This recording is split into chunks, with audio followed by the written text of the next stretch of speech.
स्वागत है आप सबका करेंट अफेयर सीरीज 2020 में। आज 28 अप्रैल 2020 के सारे न्यूज़ हम इस वीडियो में डिस्कस करेंगे। तो बढ़ते हैं अपने पहले न्यूज़ की तरफ। पहला न्यूज़ आपके स्क्रीन। वर्ल्ड बैंक रिपोर्ट के अनुसार भारत को विदेशों से भेजे जाने वाली रकम में लगभग 23% तक की गिरावट दर्ज की गई है, यानी लगभग 64 अरब डॉलर तक की गिरावट देखी गई है, जो कि अब तक की सबसे अधिक गिरावट मानी जा रही है। ऐसा इसलिए हो रहा है क्योंकि जो प्रवासी मजदूर होते हैं, माइग्रेंट वर्कर्स होते हैं, उनको काम भी नहीं मिल रहा है और उनकी सैलरीज को भी काटा जा रहा है, इसलिए इतनी बड़ी गिरावट देखने को मिली। बात करें वर्ल्ड बैंक की, तो इसको 1944 में इस्टेब्लिश किया गया था। इसका हेडक्वार्टर वॉशिंगटन डीसी में है। इसका जो वर्तमान में प्रेसिडेंट है वो डेविड मलपास हैं तथा वर्तमान में जो एमडी एंड सीएफओ हैं वो अंशुला कांची हैं। इसकी मेंबर कंट्रीज की बात करें तो इसमें प्रेजेंट में 189 मेंबर कंट्रीज हैं। चलिए तो हम चलते हैं अगली न्यूज की तरफ। अगला न्यूज आपके स्क्रीन पर। हरियाणा सरकार ने कोरोना संकट में रिपोर्टिंग कर रहे पत्रकारों को 10 लाख रुपए तक का बीमा कवर करने का घोषणा कर दिया है। यानी अब ऐसे जो रिपोर्टर्स हैं जो इस कोरोना जैसे महामारी में भी अभी रिपोर्टिंग जैसा रिस्की काम कर रहे हैं, तो उनको 10 लाख रुपए तक का इंश्योरेंस कवर करवाएगी हरियाणा सरकार। बात करें हरियाणा के सीएम की, तो यहाँ के सीएम मनोहर लाल खट्टर जी हैं तथा गवर्नर सत्यदेव नारायण आर्य जी। चलिए चलते हैं न्यूज की तरफ। अगला न्यूज आपके स्क्रीन पर। मध्य प्रदेश सरकार ने महिलाओं के लिए जीवन शक्ति योजना को शुरू किया है। अब ये कैसी योजना है? तो इसमें महिलाओं को सेल्फ डिपेंडेंट होने के लिए इस योजना को मध्य प्रदेश सरकार ने शुरू किया। इसमें ऐसी महिलाएं जो घर पर मास्क बना सकती हैं, तो उनको सरकार बोली है कि आप मास्क बनाइए। आपसे हम एक मास्क 11 रुपए में कर देंगे, जिससे कि आप भी पैसे कमा सकेंगी। तो ये महिलाओं को ध्यान में रखकर किया गया है। बात करें एमपी की, तो यहाँ के सीएम शिवराज सिंह चौहान जी हैं तथा गवर्नर लालजी टंडन। चलिए हम चलते हैं अपने अगले न्यूज की तरफ। अगला न्यूज आपके स्क्रीन पर। लिक्विडिटी को सुधारने के लिए आरबीआई म्यूचुअल फंड्स कंपनियों को 50,000 करोड़ रुपए देगा। लिक्विडिटी यानी लिक्विडिटी में कैश फ्लो की इस समय कमी देखने को मिल रही है। आप सभी जान रहे हैं कि हमारी इकोनॉमी इस समय संकट में।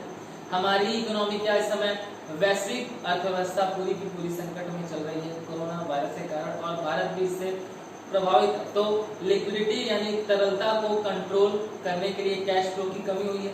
म्यूचुअल फंड्स में बहुत सारी प्रॉब्लम्स आ रही हैं। इसके लिए आरबीआई 50,000 करोड़ रुपए लोन देगा म्यूचुअल फंड्स कंपनी को। इस लोन पर जो इंटरेस्ट रेट होगा वो रेपो रेट के आधार पर काटा जाएगा। चलिए बात करें आरबीआई की, तो इसका फुल फॉर्म है रिजर्व बैंक ऑफ इंडिया। इसकी एस्टेब्लिशमेंट 1 अप्रैल 1935 को हुई। वर्तमान में आरबीआई का हेडक्वार्टर मुंबई में। आरबीआई के जो गवर्नर है वो शक्तिकांत दास जी हैं और इनका रैंक 25 है, यानी 25वें नंबर के गवर्नर शक्तिकांत दास जी। चलिए हम चलते हैं न्यूज की तरफ। अगला न्यूज आपके स्क्रीन पर। सऊदी अरब के द्वारा अब नाबालिग अपराधियों को मौत की सजा नहीं दी जाएगी। अभी तक सऊदी अरब अपराधी कोई भी हो, चाहे वो नाबालिग हो या बालिग, सऊदी अरब के द्वारा उसको मौत की सजाए मौत सुनाई जाती थी। अब ऐसा नहीं। अभी कुछ दिन पहले ही सऊदी अरब ने अपने कोड़ों से मारने वाली सजा को भी वापस ले लिया है। इसके पहले सऊदी अरब अपराधी को कोड़ों से मारने की सजा देता था और अब उन्होंने इस सजा को भी वापस ले लिया। हाँ, इन अपराधियों को यानी नाबालिग अपराधियों को 10 साल तक की सजा दी जा सकती है। बात करें सऊदी अरब की, तो इसकी कैपिटल रियाद, करेंसी रियाल है तथा यहाँ के जो राजा है वो सलमान बिन अब्दुल अजीज है। चलिए हम चलते हैं अपने अगली न्यूज की तरफ। अगला न्यूज आपके स्क्रीन पर। WHO के द्वारा इस वर्ष 24 अप्रैल से 30 अप्रैल तक विश्व टीकाकरण दिवस यानी वर्ल्ड वैक्सीनेशन डे को सेलिब्रेट किया जाएगा। तो ये निर्णय वर्ल्ड हेल्थ ऑर्गेनाइजेशन के द्वारा लिया गया। बात करें WHO की, तो इसकी एस्टेब्लिशमेंट 7 अप्रैल 1948 को हुई थी, इसलिए हम 7 अप्रैल को वर्ल्ड हेल्थ डे भी सेलिब्रेट करते हैं। इसका हेडक्वार्टर जिनेवा में है तथा वर्तमान में जो इसके प्रेसिडेंट हैं वो टेड्रोस अधानम घेब्रेयेसस है। चलिए हम चलते हैं अगली न्यूज की तरफ। अगला न्यूज आपके स्क्रीन पर। पाकिस्तान की पूर्व महिला क्रिकेटर सना मीर ने इंटरनेशनल क्रिकेट से संन्यास ले लिया है। तो ये पाकिस्तान की बहुत ही ज़्यादा फेमस खिलाड़ी थी। इन्होंने T20 में भी, वनडे में भी और टेस्ट में भी काफ़ी अच्छी परफॉर्मेंस की थी महिला वर्ल्ड कप में। बात करें पाकिस्तान की, तो पाकिस्तान की कैपिटल इस्लामाबाद है तथा पाकिस्तान की करेंसी पाकिस्तानी रुपए। पाकिस्तान के पीएम इमरान खान है तथा पाकिस्तान के राष्ट्रपति आरिफ अलवी। चलिए चलते हैं अगली न्यूज़ की तरफ। अगला न्यूज़ आपके सिंपल। केरल के एर्नाकुलम सरकारी अस्पतालों में कार्मी बोट नामक रोबोट को काम पर लगा दिया गया। तो एक रोबोट है, जैसा कि आप इमेज में देख सकते हैं। मैं इमेज में आपको सारी चीज़ें इसीलिए शो करता हूँ ताकि आपको न्यूज़ जो है वो रटनी ना पड़े, आपको चीज़ें याद हो जाएं, आपको समझ में आ जाए। क्योंकि ह्यूमन साइकोलॉजी है, जब हम चीज़ों को सुनते हैं और आंखों से देख लेते हैं तो हमको चीज़ें बहुत बेहतरीन तरीके से याद हो जाती हैं। तो इमेजेस को भी आप देखा करिए। ये रोबोट क्या करेगा, आप पेशेंट तक दवाइयों को पहुंचाएगा या पेशेंट तक जो भी खाद्य सामग्री है, जो भी फूड वगैरह है, जो भी मेडिसिन वगैरह है, उनको पहुंचाएगा। तो अभी इस रोबोट को शुरू करेंगे। बात करें केरल की, तो यहाँ के सीएम पिनरई विजयन है तथा गवर्नर आरिफ मोहम्मद खान। चलिए तो हम चलते हैं अगली न्यूज़ की तरफ। अगला न्यूज़ आपके स्क्रीन पर। श्रम एवं रोजगार मंत्रालय यानी लेबर एंड एम्प्लॉयमेंट मिनिस्ट्री के द्वारा औद्योगिक विवाद कानून के अनुसार अब बैंकिंग इंडस्ट्री को 6 महीने के लिए जन उपयोगी सेवा के रूप में घोषित कर दिया गया है। अब ये न्यूज़ आपको नहीं समझ में आ रही होगी, मैं आपको समझाता हूँ कि इस न्यूज़ का क्या मतलब है। इसका मतलब ये हुआ कि अब 21 अप्रैल 2020 से लेकर 6 महीने तक यानी 21 अक्टूबर 2020 के बीच में कोई भी बैंक या कोई भी बैंक एम्प्लॉयज हड़ताल पर नहीं जा सकेंगे अपनी किसी भी मांग को लेकर। क्योंकि इस समय देश में कोरोना पैंडेमिक चल रहा है, इसको ध्यान में रखते हुए लेबर एंड एम्प्लॉयमेंट मिनिस्ट्री ने ये डिसीजन लिया है कि अब बैंक को हम 6 महीनों के लिए जन उपयोगी सेवा के रूप में रजिस्टर करें। बात करें कि इस समय श्रम एवं रोजगार मंत्री कौन है, तो संतोष गंगवार श्रम एवं रोजगार मंत्री हैं। चलिए चलते हैं अगले न्यूज़ की तरफ। अगला न्यूज़ आपके स्क्रीन पर। स्पोर्ट्स फोटो जर्नलिस्ट रोनी रॉय का निधन हो गया है। आपसे निधन के भी क्वेश्चंस पूछे जाते हैं, पर बहुत पीछे के नहीं। रिसेंटली 1 महीने के न्यूज़ जिसमें जो निधन हुए रहते हैं, जो डेथ्स हुए रहते हैं प्रसिद्ध व्यक्तियों के, वो आपको याद करने होंगे।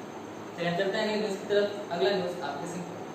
आरबीआई ने operation twist bond swapping program को फिर से शुरू किया है। अब ये operation twist bond swapping program क्या है, तो मैं आपको बता दूं।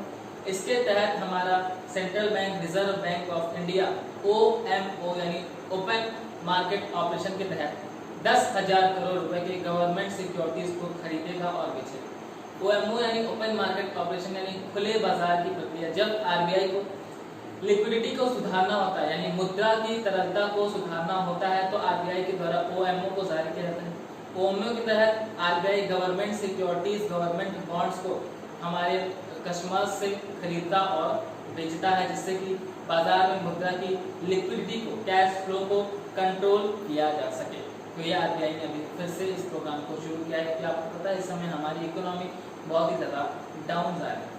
चलिए चलते हैं अगली न्यूज़ की तरफ। अगला न्यूज़ आपके स्क्रीन पर। श्रीलंका अपने विदेशी मुद्रा भंडार यानी फॉरेन एक्सचेंज रिजर्व को बढ़ावा देने के लिए आरबीआई के साथ $400 मिलियन का करेंसी स्वैप एग्रीमेंट करेगा।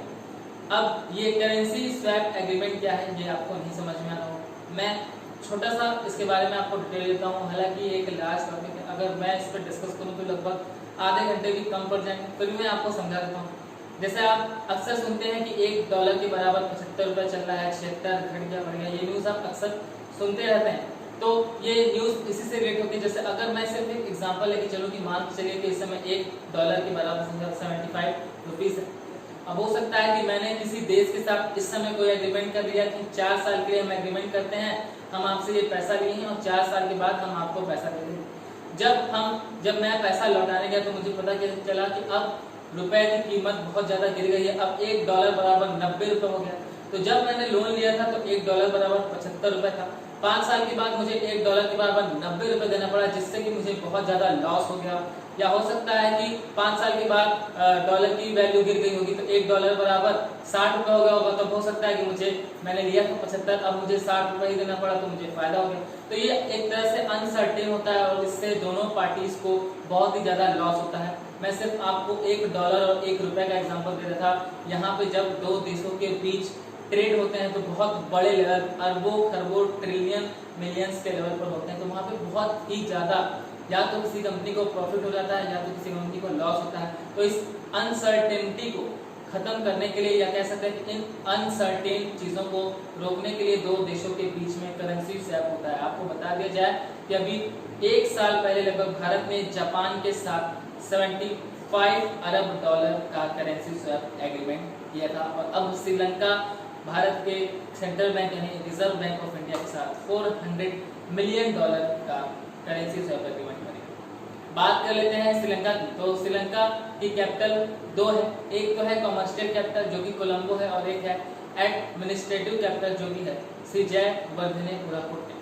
यहाँ के प्रेसिडेंट जो है वो गोताबाया राजपक्षे हैं तथा यहाँ के जो प्राइम मिनिस्टर है वो महिंद्रा राजपक्षे हैं और दोनों लोग भाई हैं। चलिए, तो आज की हमने सारी न्यूज डिस्कस कर ली है। आज मेरा आपसे सवाल है कि प्रेजेंट टाइम में हमारे हेल्थ मिनिस्टर कौन है? आप सबको बता दिया जाए कि सीएम, गवर्नर या मिनिस्टर एंड देयर मिनिस्ट्री ये अभी 2019 में चेंज हुए थे और अभी यहाँ से सवाल बनते हैं, तो आप सबको ये याद होना चाहिए। मैंने कई बार आप लोग को याद भी करवाया। आप सब इसका आंसर मुझे कमेंट सेक्शन में ज़रूर करिएगा। मैं चाहता हूँ आज अलविदा लेता हूँ, मिलता हूँ अगले वीडियो में। तब तक के लिए पढ़ते रहें, खेलते रहें और मुस्कुराते रहें।